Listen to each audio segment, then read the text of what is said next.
Chapter 24, Modern Art Beyond the West. Our chapter objectives are to discuss modern art in Japan, China, India, and Africa. Our vocabulary is gutai.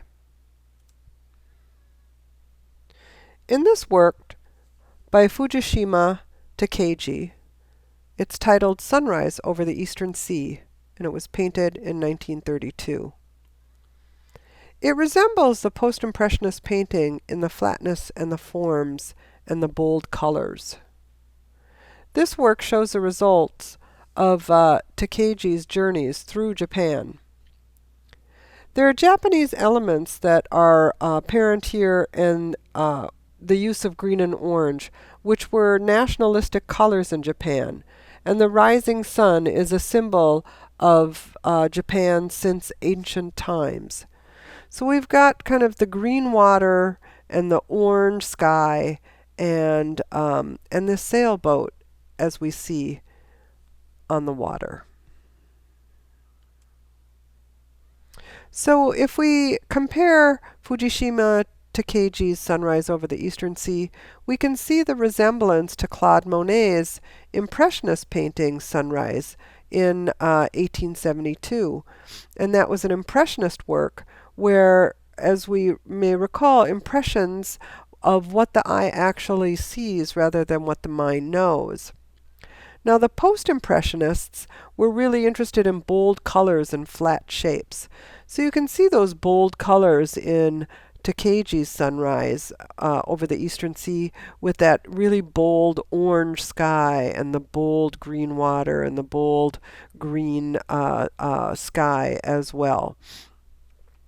Because in post-impressionist work, there was a desire to make the thoughts and feelings visible.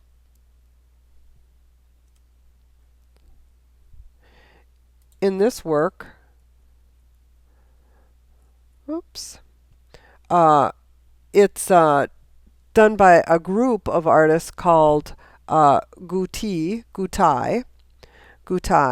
meaning the embodiment. And they proclaimed the end of traditional art making and wanted to pursue pure and creative activity with great energy. So this artist, Saburo Murakami,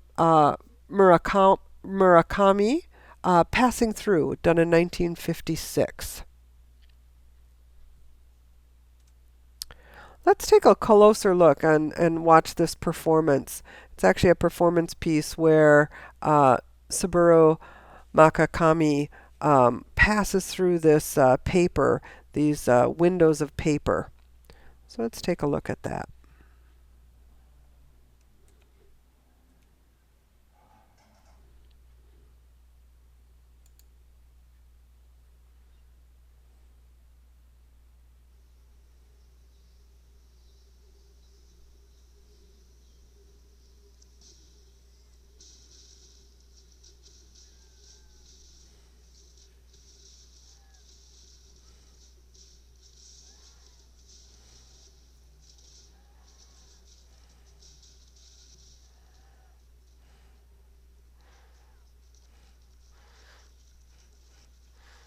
So that would be a performance art piece. You need an audience there to be able to watch what it is that you're doing. I'd like for you to take a closer look at Lu Hua's Take Him In. View the video in D2L. So Li Hua is made this woodcut. This is a piece done in China. And the style is very realistic looking. The realist style is similar to the Western example of kind of social realism. There's a political point that's being made here. The print shows the struggle between the communists and the nationalists, and the communists won in 1949. Lu Hua believed that art should be affordable to the common people. So this idea of making woodcuts allowed for the reproduction of these in multiples.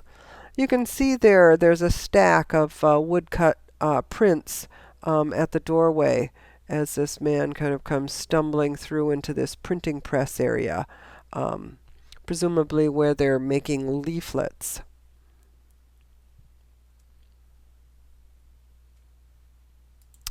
In this piece by Amrita Shergill, called The Swing, was done in 1940 in India.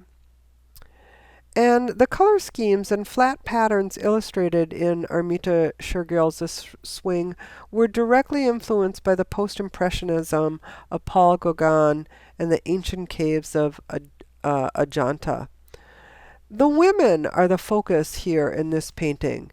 They've got on these beautiful red kind of long jackets and red pants, and they all stand around and this woman who is sitting on a swing.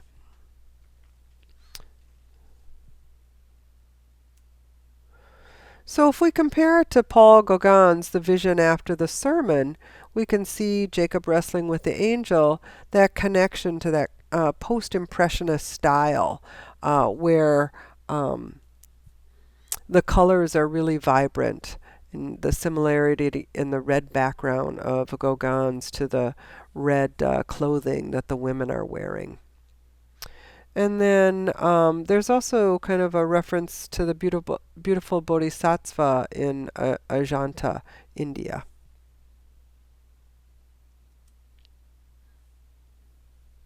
Oche Okeke, in this work titled Anna Mu'u, Land of the Dead, done in 1961.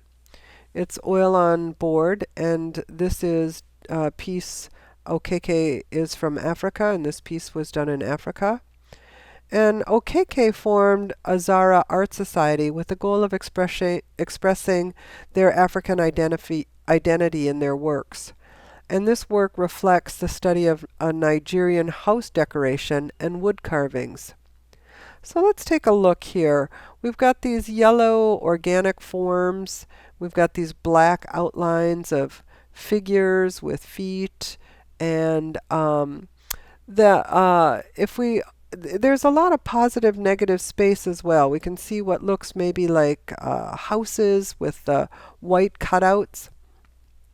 But in Nigerian house decorations, one of the things that they often had were these wood carvings that they would have there to welcome people. So this was influenced by those house decorations. That concludes our lecture.